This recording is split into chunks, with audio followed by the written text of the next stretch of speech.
Bienvenue dans la deuxième session de notre série de didacticiels sur le data mining avec Statistica. Dans cette session, nous allons parler du processus standard d'un projet data mining, le CRISP, Cross Industry Standard Process for Data Mining.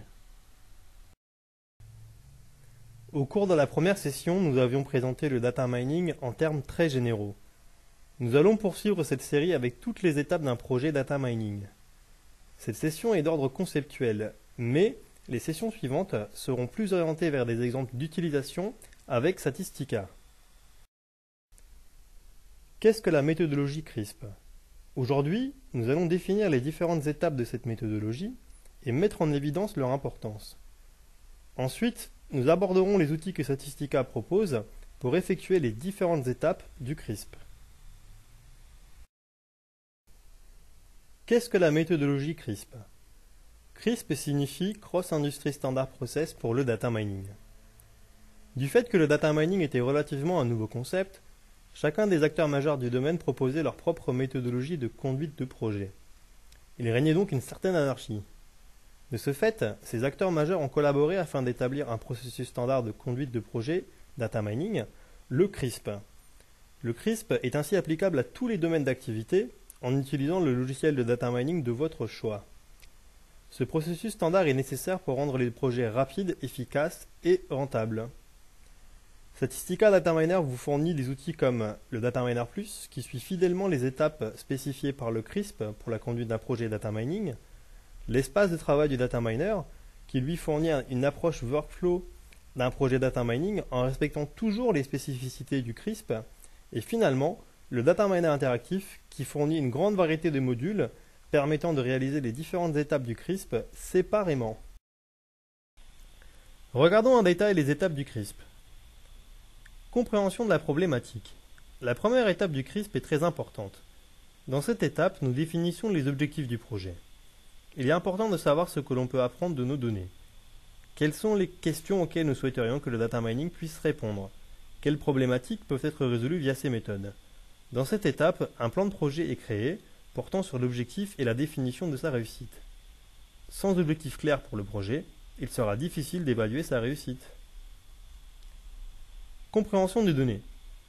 Cette étape commence par le recensement des données existantes et la manière d'y accéder. Ensuite viendra une concertation avec les experts métiers qui, grâce à leur expertise, vous fourniront des pistes pour résoudre votre problématique et vous aideront à interpréter les données. Enfin, dans cette étape, nous allons explorer les données à l'aide de statistiques et tests élémentaires afin d'établir des relations avec notre problématique.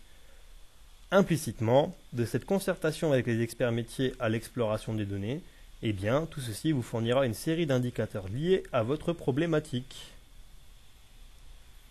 Préparation des données. Cette étape est la plus longue d'un projet data mining. Elle monopolise généralement 80% du temps consacré à l'ensemble du projet. Dans cette étape, il sera question de transformation des données, de traitement des valeurs manquantes, des points atypiques, des variables éparses, etc. Modélisation. Une grande variété de techniques de modélisation est disponible et nous les aborderons plus en détail dans les futures sessions.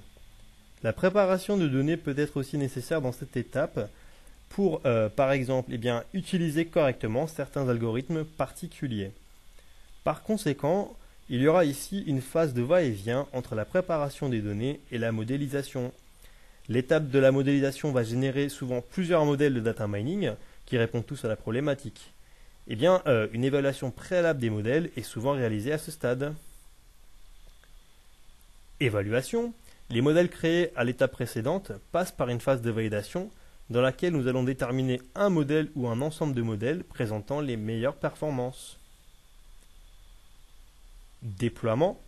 Arrivé à cette étape, nous devrions avoir un modèle performant, répondant correctement à notre problématique. De ce fait, il s'agira de scorer de nouvelles données avec notre modèle. Cette ultime étape n'est en soi pas la fin du projet. En effet, intégrer des nouvelles données à l'étape de la modélisation pourra améliorer la performance du modèle. Regardons comment le CRISP est mis en œuvre avec Statistica Data Miner. Une des approches de mise en œuvre du CRISP dans Statistica est le Data Miner Plus. Ce module regroupe dans une séquence logique toutes les étapes définies par le CRISP. Ce module est parfait pour les débutants en data mining et offre néanmoins des options avancées pour les experts. Attention, il ne faudra l'utiliser qu'après l'étape de la compréhension de la problématique. Les premières étapes du Data Miner Plus vous guideront dans la compréhension et la préparation des données. Une autre approche est l'espace de travail de Statistica Data Miner. Ce module propose une approche de type workflow pour créer des projets de data mining en utilisant la méthodologie du CRISP.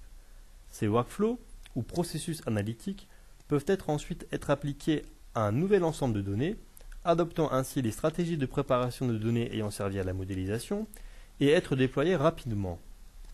Dans ce projet, nous avons utilisé plusieurs techniques de modélisation et les avons testées sur un jeu de données de test afin d'établir le meilleur modèle. Statistica Data Miner fournit un grand nombre de modules pour chacune des étapes clés d'un projet de data mining.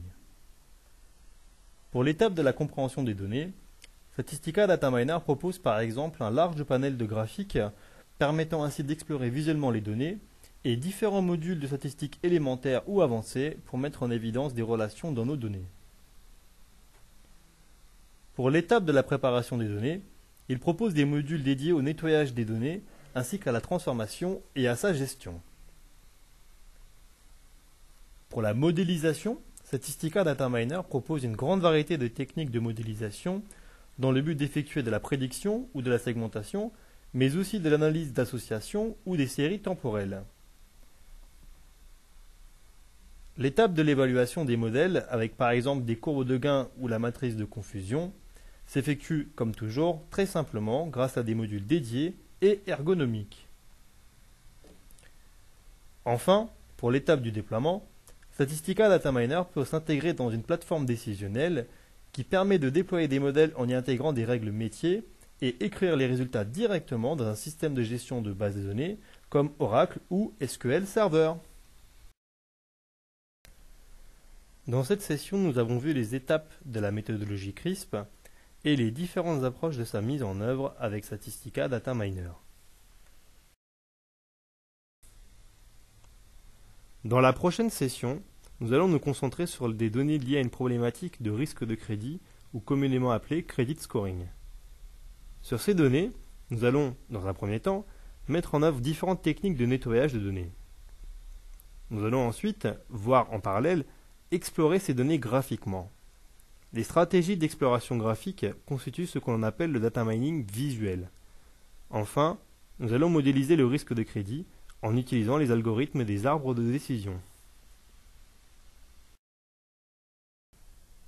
Pour plus d'informations sur Statsoft et ses produits, notamment Statistica Data Miner, n'hésitez pas à visiter notre site internet statsoft.fr ou nous contacter par téléphone au 01 45 185 999. Pour vous abonner à notre série de didacticiels, rendez-vous sur statsoft.fr/dmv. Sur ce, je vous dis à la prochaine session.